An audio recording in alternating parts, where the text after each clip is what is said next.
Hola y un saludo a todos los estudiantes que están tomando la clase de Español 321, es decir, el curso de Cultura y Civilización de España que estoy enseñando este semestre en la universidad. Este vídeo se encuadra dentro de la sección sobre las lenguas que se hablan en España y en esta ocasión vamos a hablar sobre la lengua gallega.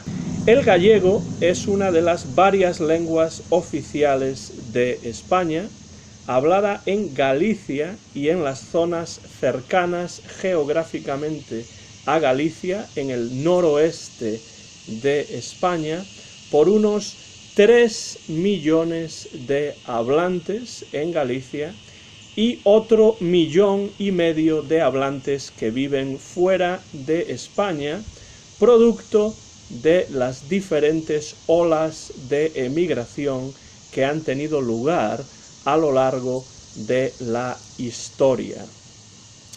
El gallego, igual que el español, es una lengua romance que procede del latín. También como el español, el gallego procede del latín vulgar y que tiene semejanzas con el español y sobre todo con el portugués. De hecho, el gallego y el portugués originalmente eran la misma lengua y se llamaba esta lengua el gallego portugués, que aparece aproximadamente hacia los siglos 9 o 10. Durante la Edad Media, en the Middle Ages, esta lengua, el gallego portugués, fue una lengua muy importante desde el punto de vista político, social y también literario, por muchas razones, pero una razón es muy importante y es el Camino de Santiago.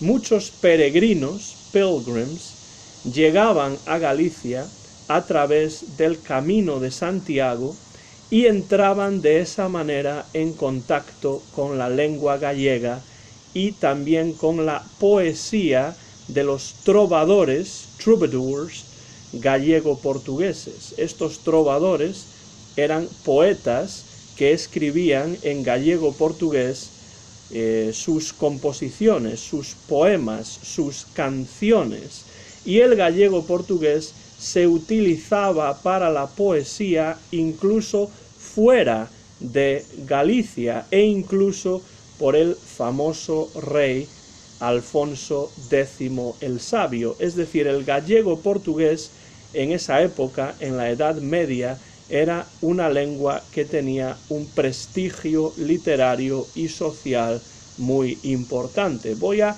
leer una de estas canciones, uno de estos poemas medievales que se llaman cantigas y que ustedes pueden encontrar en este libro, que es la Antologia da Literatura Galega, en traducción inglesa también, Anthology of Galician Literature. Y este poema, voy a leer solo un trozo de este poema, es una canción o cantiga de amigo escrita en el siglo XIII por Martín Codax. Voy a leer solo 2 estrofas, 2 stanzas from this poem. Primero en gallego-portugués y después en la traducción inglesa de Jonathan Dunn. Dice el poema: Mia irmana fremosa, treides comigo a la igrexa de Vigo el mar salido, e miraremos las ondas. Mia irmana fremosa, treides de grado a la igrexa de Vigo ue o mar levado, e miraremos las ondas. Esto, quizá ustedes pueden comprender un poco, es gallego-portugués, diferente del gallego y del portugués de hoy. Es una lengua medieval. Y la traducción es: My beautiful sister, come with me to Vigo church and the raging sea, and we shall look on the waves. My beautiful sister, come right now to Vigo church and the sea around, and we shall look on the waves. Entonces, el gallego tenía un prestigio, el gallego portugués tenía un prestigio literario y social importante en la Edad Media. Pero a partir del siglo XV, coincidiendo con el predominio político de la nobleza de Castilla, que hablaba castellano, y después también durante el Imperio Español, the Spanish Empire, el gallego va perdiendo uso y va perdiendo prestigio también. Es en estos momentos, siglos XV, XVI, cuando se separa el gallego y el portugués se convierte en la lengua del Reino de Portugal. El gallego durante muchos siglos deja de escribirse y se mantiene oralmente hablado por los campesinos, spoken by the peasants, en las zonas más rurales de Galicia. Y esta es la situación del gallego hasta el siglo XIX. El siglo XIX, como ustedes saben, es la época del romanticismo y del idealismo alemán. También es la época, debido al romanticismo y al idealismo alemán, en el que se produce el ascenso del sentimiento nacionalista a lo largo de toda Europa y también por América.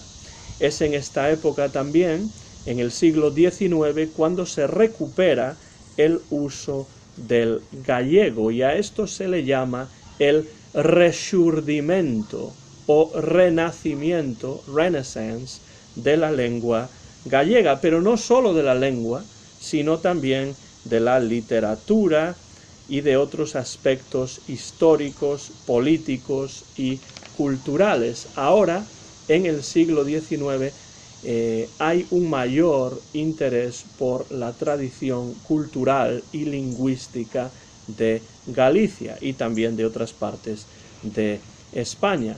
Una mujer, una poeta y novelista que fue muy importante en estos momentos, en el siglo XIX, en el renacimiento, en el rexurdimento de la lengua y la cultura gallega, es Rosalía de Castro. Ella es una figura esencial con su poesía en gallego en libros como Cantares Gallegos o como Follas Novas. Voy a leer también de este mismo libro el inicio de un poema muy conocido de Rosalía de Castro que se llama Adiós ríos, adiós fontes, del año 1863, dentro de su libro Cantares Gallegos o Galician Songs. Voy a leer solo 3 de las estrofas de este poema, primero en gallego y después en la traducción inglesa, que como digo es de Jonathan Dunn. Adiós ríos, adiós fontes, adiós regatos pequenos, adiós vista dos meus ollos, non sei cando nos veremos. Miña terra, terra onde meu criei, hortiña que quero tanto, figueiriñas que plantei, prados, ríos, arboredas, pinares que move o vento, paxariños piadores, casiña do meu contento. Vemos que es un poema claramente romántico sobre el sentimiento de pérdida, lo que se llama la morriña, debido a tener que dejar, tener que irse de la tierra en la que nació y creció una persona, en este caso Rosalía de Castro. La traducción dice lo siguiente: Farewell rivers and springs, farewell little streams, farewell light of my eyes, will I see you again? My homeland, the land of my birth, the garden I tended, the fig trees I planted, leas, rivers, and woodlands, the wind soughing pines, the birds tuneful singing, my sweet, happy home. Entonces, vemos que este es uno de los poemas más conocidos de Rosalía de Castro, una de las poetas más importantes del rexurdimento o del renacimiento de la literatura y la cultura gallegas. En esta época, en el siglo XIX, con el Rexurdimento, se empiezan a publicar también diccionarios y gramáticas de la lengua gallega y todo tipo de textos literarios, políticos, históricos, etc., muchos de ellos exaltando la cultura y el sentimiento nacionalista de Galicia. De hecho, en 1905 se constituye la Real Academia Galega. Si ustedes recuerdan, la Real Academia Española de la Lengua, pues la Real Academia Galega es algo semejante, pero en todo lo que se refiere a la lengua gallega. La Real Academia Galega trata de catalogar, fijar, normativizar y también normalizar el uso de la lengua gallega. La Real Academia Galega todavía existe hoy en día, tiene más de 100 años, y en el primer tercio del siglo XX, más o menos entre los años de 1900 hasta aproximadamente 1935, habrá una actividad muy intensa de publicaciones en lengua gallega, como por ejemplo la revista Nós, que es muy importante para la difusión de la lengua gallega y de contenidos acerca de la cultura de Galicia. Pero claro, después, en 1936 a 1939, llega la Guerra Civil Española, que ganan las tropas del general Francisco Franco, y habrá en España una dictadura entre 1939 y 1975, y durante esta época, durante estas casi 4 décadas, el gallego pasa a un segundo plano porque Franco establece el español como la única lengua oficial de comunicación en España, la única lengua aceptable en las instituciones y la única lengua de prestigio. Es cierto que, sobre todo a partir de los años 50, se publican libros en gallego, y algunos de ellos muy importantes y de gran calidad, pero la lengua gallega no se enseña en las escuelas, no se utiliza en las universidades y casi no tiene presencia en los medios de comunicación. Por ejemplo, no se utiliza masivamente en la radio o en la televisión durante la dictadura de Franco, aunque de vez en cuando sí se utiliza en algunos periódicos, pero su uso es muy secundario y la lengua de prestigio durante esta época es el español. Es cierto además que muchos gallegos emigraron después de la Guerra Civil Española a otros lugares de Europa, a Francia, a Suiza, a Alemania y también a otras partes de América, sobre todo de Hispanoamérica. Y desde este exilio, sobre todo en Hispanoamérica, muchos escritores, intelectuales, muchas personas continuaron trabajando por la difusión y la preservación de la lengua gallega. Cuando llegamos a los últimos años de la dictadura de Franco, a finales de los años 60 y durante principios de los años 70, se relajan un poco las prohibiciones lingüísticas, aunque no oficialmente. Oficialmente el español seguía siendo la única lengua y la única lengua de prestigio, pero sí es cierto que se empieza a intensificar la actividad cultural en lengua gallega. Aparecen más obras literarias, aparecen más obras de ensayo, essay, aparecen también grabaciones de música,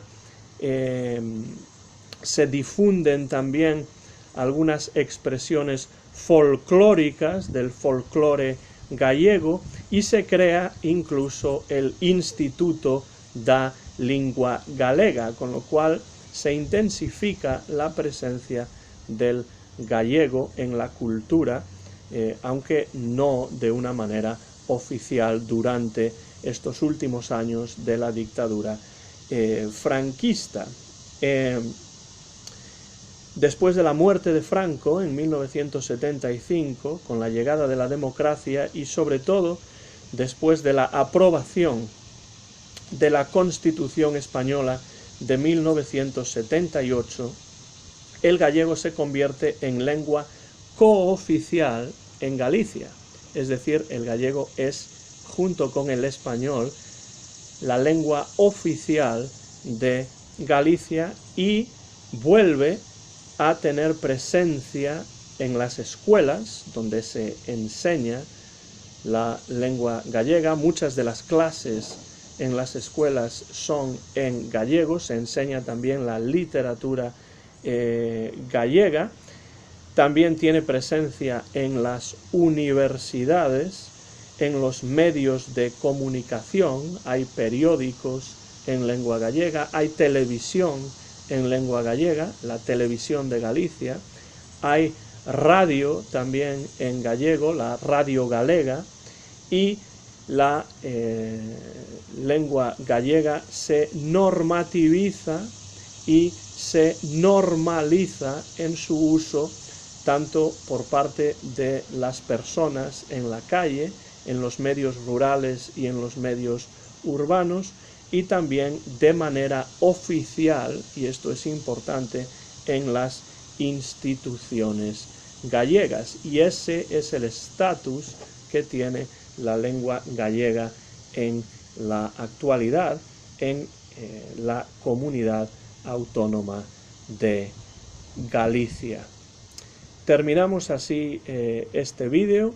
Muchas gracias por su interés y por su atención. Se despide el profesor Antón García Fernández.